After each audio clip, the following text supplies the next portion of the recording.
종교교육원 몰문경 학생교재 제열 6장, 야곱서 5에서 7장. 소개. 지노스가 말한 감람나무 비유를 통해 우리는 하나님께서 이스라엘 집의 역사와 운명에 친히 관여하신다는 점을 알 수 있다. 야곱서 6장 4절 참조. 조셉 필딩 스미스 회장은 우리에게 야곱서 5장을 깊이 상고해보라고 권고했다. 야곱서 5장에 나오는 지노스가 말한 비유는 지금까지 기록된 가장 위대한 비유 중 하나입니다. 이 비유는 몰문경에 위대한 진리가 담겨 있음을 보여주며 그 자체가 증거입니다. 주님께서 주시는 영감 없이는 그 누구도 이러한 비유를 기록하지 못했을 것입니다. 안타깝게도 몰문경을 읽는 이들 중에는 이스라엘의 흩어짐과 마지막 집합에 관해 그 책에서 전하는 진리를 무심코 지나치거나 소홀히 생각하는 사람이 너무 많습니다. Answers to Gospel Questions, Comp. Joseph Fielding Smith Jr. Ovals. 1957에서 1966 4장 141쪽. 야곱은 이 비유를 기록하고 나서 사람들을 예수, 그리스도에게서 멀어지게 하려고 노력한 시렘에 대해 이야기하며 기록을 마쳤다. 시렘의 주장이 악마의 속임수임을 야곱이 어떻게 증명했는지를 이해한다면 우리는 오늘날에 있는 적그리스도에 맞서 자신을 굳건히 세울 수 있다. 야곱서 7장 2에서 22절 참조. 해설. 야곱서 5장. 감람나무 비유. 비유는 상징을 사용하여 교훈을 주거나 영적인 개념을 전달한다. 상징을 공부해보면 이야기에 담긴 더 깊은 의미를 이해할 수 있다. 비유는 그것이 나타내는 의미를 이해할 때 가치를 얻는다.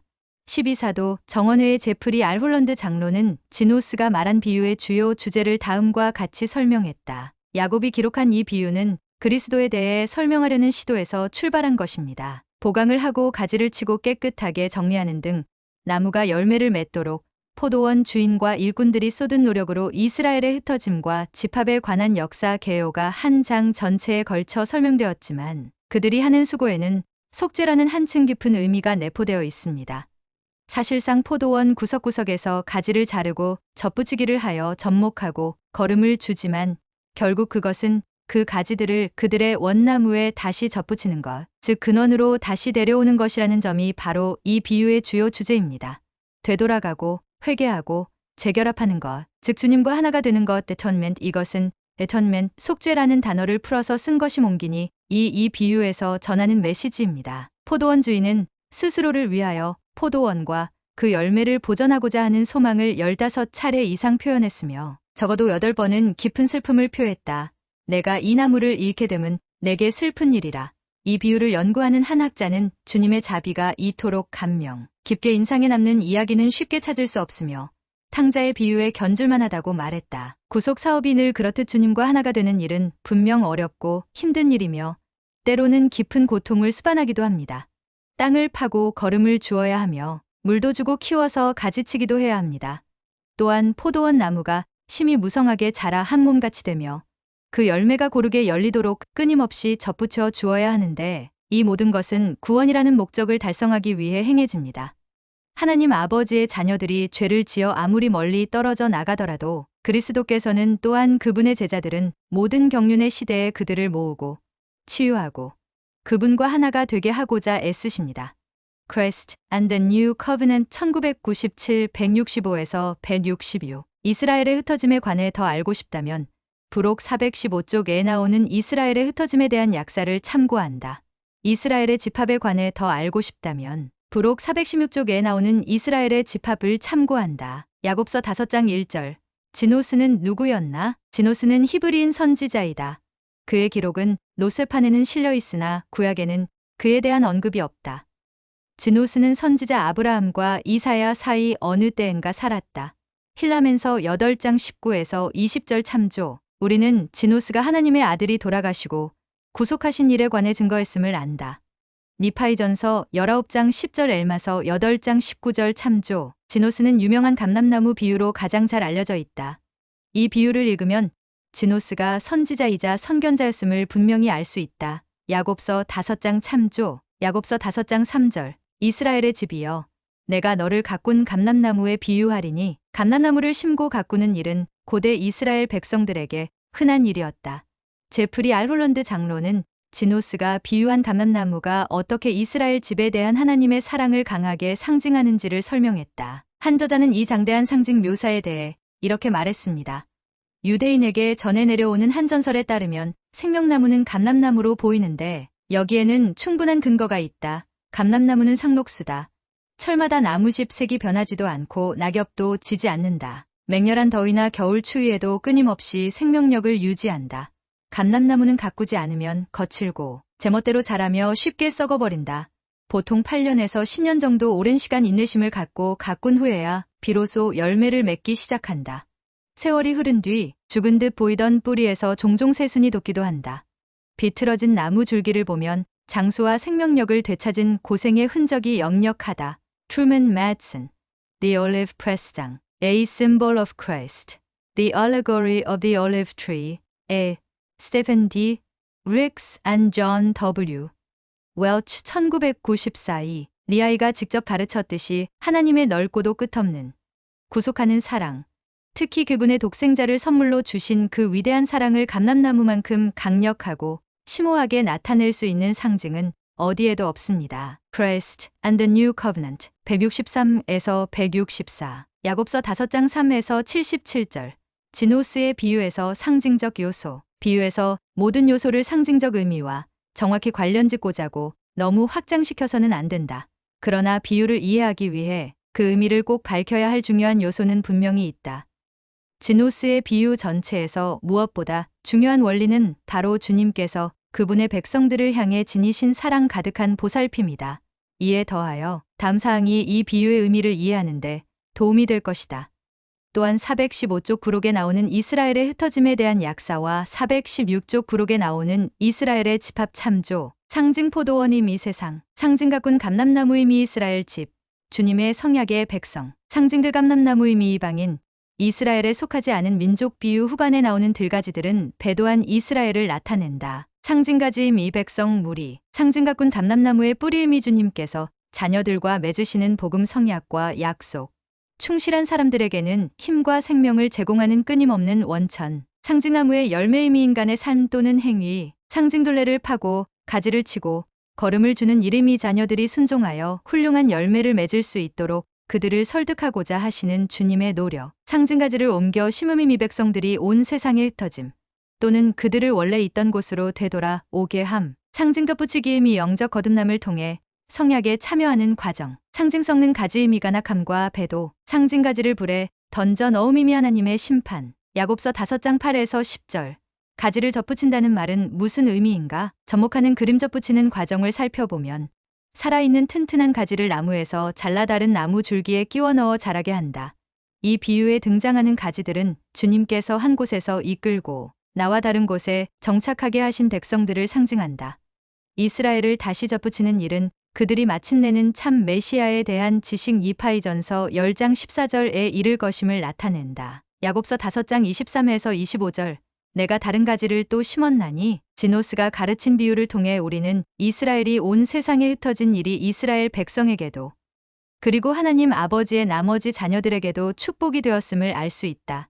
조셉 필딩 스미스 회장은 이렇게 가르쳤다. 이 비유에서 감람나무는 이스라엘 족속입니다. 원래 살던 땅에서 그들은 죽어가기 시작했습니다. 그래서 주님께서는 가지를 잘라 다른 땅에 옮기셨습니다.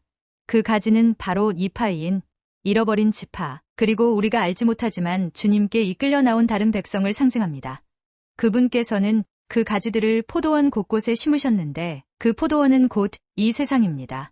Answers to Gospel Questions 4장 204쪽. 제1회장단의 제임스 이 파우스트 회장은 이스라엘이 온 세상으로 흩어진 목적을 이렇게 설명했다. 전 세계에 흩어진 이스라엘이 믿음의 씨앗을 뿌렸기 때문에 현재 많은 국가에서 복음 계획을 받아들일 수 있게 된 것입니다. 성도의 벗 1983년 1월호 136조 야고보서 5장 41절, 47절, 49절.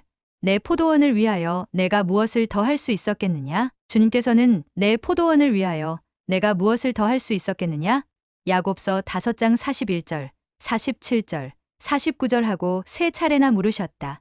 제프리 알 홀런드 장로는 이 질문을 되새겨 보면 하나님의 참 본성과 자녀들을 위해 쏟으시는 그분의 끊임없는 노력을 이해할 수 있다고 설명했다. 이 위대한 포도원 주인은 땅을 파고 거름과 물을 주고 잡초를 뽑고 가지를 치고 손질하며 옮겨 심고 접붙이고서도 결국은 가래와 전지 가위를 던지고는 눈물을 흘리며 그 소리를 들을 모든 사람을 향해 크게 소리쳤습니다.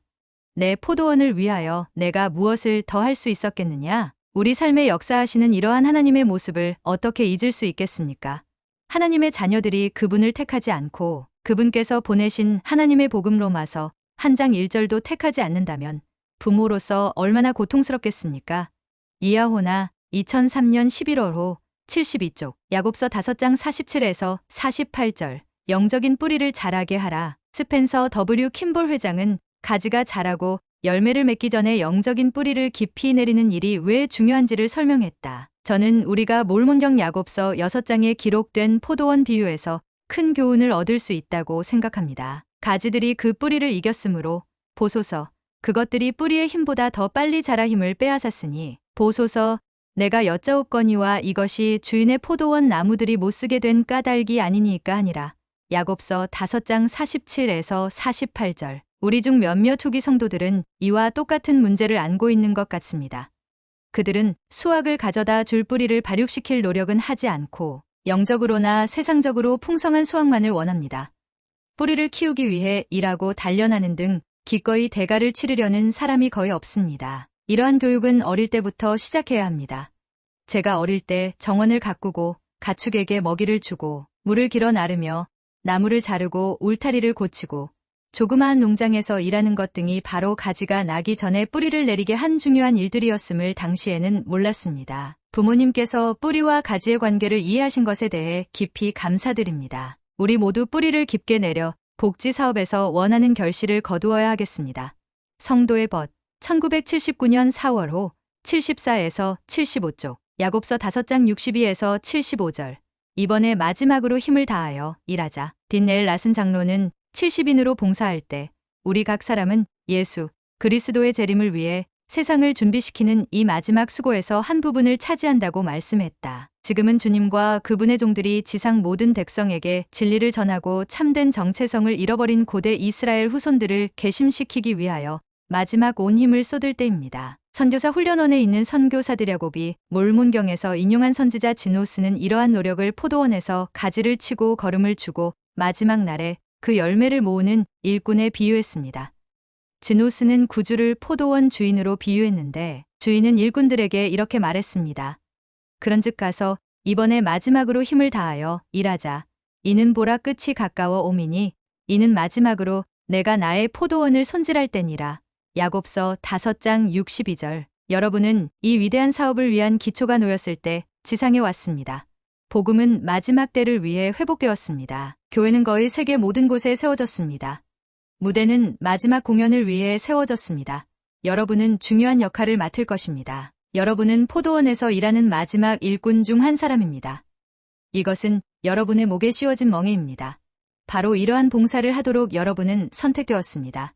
성도의 벗 1983년 7월호 58쪽 야곱서 6장 10절 불과 유황의 못 불과 유황의 못이라는 표현은 경전에 여러 차례 반복된다. 요한계시록 19장 20절 20장 10절 리파이우서 9장 16절 19절 26절 28장 23절 야곱서 3장 11절 6장 10절 모사이아서 3장 27절 엘마서 12장 17절 14장 14절 교리와 성약 76편 36절 이 표현은 주로 회개하지 않은 사람이 심판 이후에 가게 될 장소나 죄 지은 사람이 겪는 정신적 고통을 묘사하는 데 쓰인다. 회개하지 않은 사람이 가는 장소에 관해 현대 계시에서는 이렇게 표현되어 있다. 악한 사람은 악마와 그의 사자들과 함께 불과 유황 못 속으로 들어갈 것이다.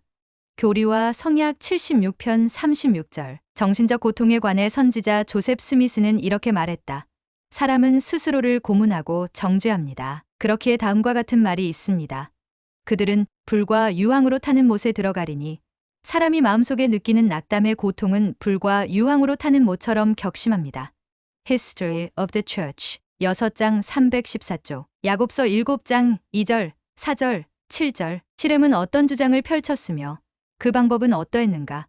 현대에는 이와 같은 주장과 방법이 어떻게 변형되어 사용되는가? 야곱서 7장 1에서 23절 적그리스도 시렘 야곱서 7장에는 몰몬경 최초로 적그리스도가 등장한다. 213쪽에 나오는 엘마서 30장 6절 해설 참조. 뒤이어 나오는 다른 이들과 마찬가지로 시렘은 많은 언변의 능력과 아첨을 이용해 그리스도는 없을 것이라고 가르쳤다. 야곱서 7장 2절, 4절. 에즈라 테프트 벤슨 회장은 몰몬경의 주요 목적 중 하나는 시렘 같은 이들이 품은 동기를 들춰내어 참과 거짓을 구별할 수 있도록 돕는 것이라고 가르쳤다. 몰몬경에는 그리스도의 적이 적나라하게 드러납니다. 몰몬경은 거짓 가르침을 뒤집어 엎으며 오늘날 그리스도를 따르는 겸손한 사람들은 몰몬경을 통해 악마의 사악한 음모, 책야, 가르침에 맞서며 더욱 강해집니다.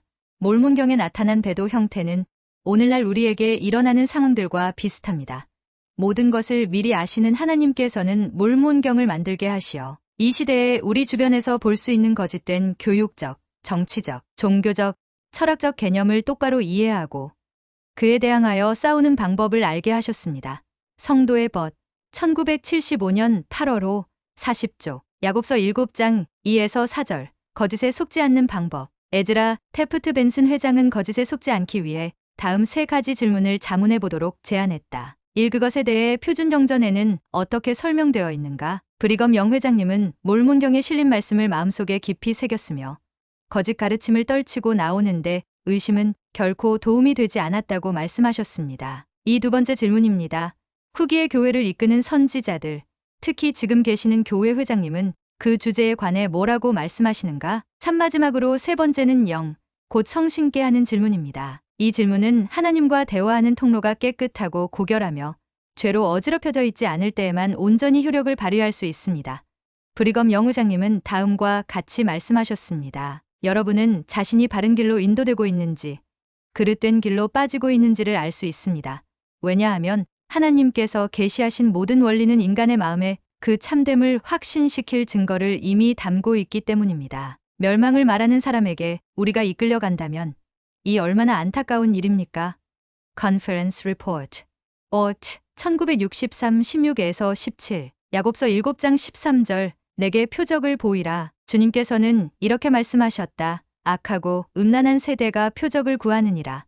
마태복음 12장 39절. 먼저 신앙을 행사하지도 않고 표적을 바라는 사람은 자신이 영적으로 어떤 상태에 있는지를 나타내 보이는 것이다. 나부 성전 앞에 있는 선지자 조셉 스미스 선지자 조셉 스미스는 이 원리가 현대에 적용된 한 가지 예를 들려주었다.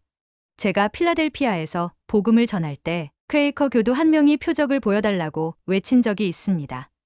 저는 그에게 조용히 하라고 말했습니다. 설교가 끝나자 그가 또 다시 표적을 보이라고 했습니다. 저는 회중에게 그 사람이 간음을 범했으며 악하고 음란한 세대가 표적을 구한다고 말했습니다. 또한 주님께서는 제게 계시를 통해 누구든지 표적을 구하는 사람은 간음을 행하는 자라 말씀하셨다고 그들에게 전했습니다. 그러자 한 명이 외쳤습니다. 맞아요. 그 자가 그런 행동을 하는 것을 내가 봤소. 나중에 그 사람은 죄를 고백하고 침례를 받았습니다. History of the Church 5장 268조. 조셉 F. 스미스 회장 조셉 F. 스미스 회장은 신앙을 쌓기 위해 표적을 구하는 약점에 대해 설명했다. 기적이나 표적, 시연을 계속 보아야만 교회에 굳건히 남아있을 그런 후기 성도를 제게 보여주십시오. 그러면 저는 하나님 앞에 똑바로 서지 못하며 쉽게 미끄러지는 길을 걷는 교회 회원을 보여드리겠습니다. 신앙은 기적을 보는 것이 아니라 겸손하고 충실하게 하나님의 계명과 율법에 순종할 때 확립됩니다. Conference Report. 에펠 1940. 야곱서 7장 13에서 20절. 믿는 사람에게 표적이 따른다. 주님께서는 이렇게 선언하셨다. 신앙은 표적으로 인하여 오지 아니하며 믿는 자들에게 표적이 따르는 것이니라. 교리와 성약 63편 9절 또한 10에서 12절 참조 브루스 알 메콩키 장로는 의로운 사람은 생활 속에서 그들의 신앙에 따라 표적을 받을 것이라고 설명했다. 표적은 신앙에서 나옵니다. 이미 믿기로 결심한 사람이라면 표적을 통해 신앙이 더욱 강해질 수 있습니다. 하지만 표적이 주어지는 주된 목적은 사람들을 진리로 개심시키는 것이 아니라 이미 개심한 사람에게 보상과 축복을 주기 위해서입니다. 표적은 친절하신 하나님께서 충실한 사람들을 위해 예비하신 성스러운 선물이며 하나님께서는 자신이 받은 표적에 대해 자랑하지 말라고 명하셨습니다. Mormon Doctrine. 인데 1966 713에서 714. 야곱서 7장 27절. 잘 있으라, 에디유. 어떤 이들은 야곱서 7장 27절에 사용된 프랑스어의 디유, 아듀, 작별 인사를 고하는 표현 옮기니에 대해 의문을 품기도 한다. 한 저자는 이렇게 설명했다. 몰몬경을 번역할 때 조셉 스미스는 우리가 이해할 수 있도록 자신이 사용하던 언어 방식에 따라 어휘를 선택했습니다. 몰몬경 시대에 알려지지 않은 어휘들이 번역문에서 발견되는 이유는 여기에 있습니다. 조셉 스미스가 살던 당시 사전에서는 잘 있으라 에디유라는 말이 작별 인사, 친구와 헤어지면서 행복을 비는 마음을 표현하는 말 너를 하나님께 맡긴다는 의미로 정의되어 있습니다. Noah Webster, An American Dictionary of the English Language 1828 이 단어의 기원은 프랑스어에 있지만 19세기 초엽 뉴잉글랜드에서 흔히 사용되는 말이었습니다. 에드워드 J. 브란드, I have a question, ensign, what, 1985-17 생각해 볼 점, 지노스가 말한 비유를 통해 우리는 하나님께서 자녀들을 위해 쏟는 노력에 대해 어떤 점을 알 수 있는가? 조셉 필딩 스미스 회장은 이렇게 말씀했다. 오늘날 후기 성도는 세상 곳곳으로 나아가 포도원에서 열매를 수확하여 주인이 올 때를 위해 창고에 쌓아두는 종의 역할을 수행합니다.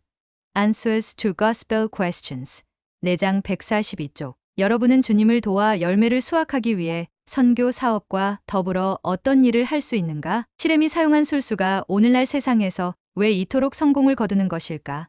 그러한 술수에 맞서 자신을 굳건히 지키기 위해 여러분은 어떻게 할 수 있을까? 재원 과제, 지노스의 비유에 나타난 복음 원리를 찾아 일지에 기록한다. 야곱서 5장 참조. 그 원리를 야곱이 야곱서 6장 3에서 13절에서 강조한 복음 원리와 비교해 본다. 엘마서 30장 12에서 18절과 그 구절에 대한 해설 214쪽. 참조를 읽고 야곱서 7장 2에서 13절에 나오는 시렘의 주장을 코리오의 주장과 비교해 본다.